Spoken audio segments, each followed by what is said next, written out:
Abay maangas nga ang bagong court na gagamitin netong ang San Antonio Spurs at ng New York Knicks para nga sa paparating na NBA Finals. Sinunod nga ng NBA ang hiling ng maraming fans. Well, ngayong a few days away na nga lamang tayo sa nalalapit na NBA Finals matchup ng Spurs at ng Knicks, ay nireveal na ng NBA ano bang itsura ng court na gagamitin netong ang San Antonio Spurs. Well, nag-post ng mga video clip etong ang iba't ibang mga reporter at pati na rin ang Spurs at ang NBA dito nga sa panibagong court na gagamitin. Ito, silipin natin ang video clip.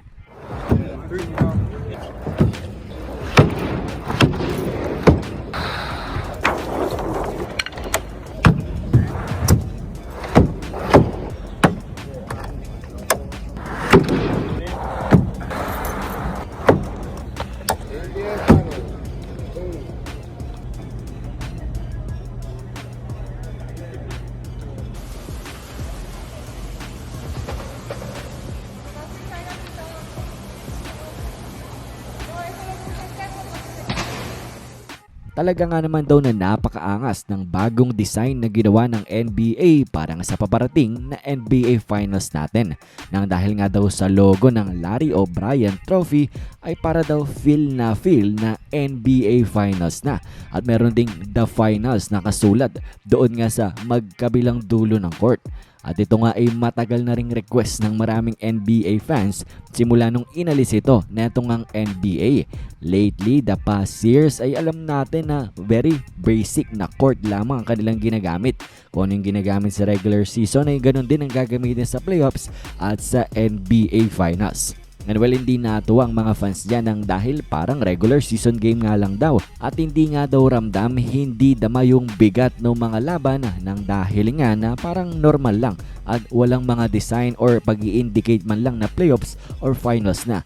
Malayo-malayo nga daw nung dati, nung 2010s, nung 2000s na talaga nga naman na alam mo na NBA Finals na, alam mo na NBA Playoffs na. And well, meron nga rin tayong preview dito from last year's finals between the Pacers at pati na rin ng Thunder. At kitang-kita at damang-dama nga natin dito yung big difference between dito nga sa two clips. May kita nyo sa ibabaw yung may design ng NBA Finals. May logo nga ng Larry O'Brien Trophy at dahil nga daw dyan ay damang-dama nga daw yung weight, yung bigat nung game between the Pacers and the Thunder na NBA Finals na.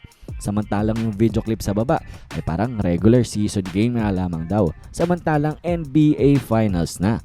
Kaya nga't maraming natuwa na fans matapos ngang i-announce ito nung sa off-season pa lamang na ibabalik nga daw ang mga logo kagaya nung sa ibabaw dito sa video clip na ito sa 2026 NBA Finals. At ito, between the Spurs and Knicks ay babalik na ang matagal nang nire-request ng maraming ang fans. At yun nga yung paglalagay ng logo pagdating sa playoffs at sa finals. Anyways, kayo ba na bang masasabi nyo dito? Anong inyong opinion? Gusto nyo ba na may ganito or hindi?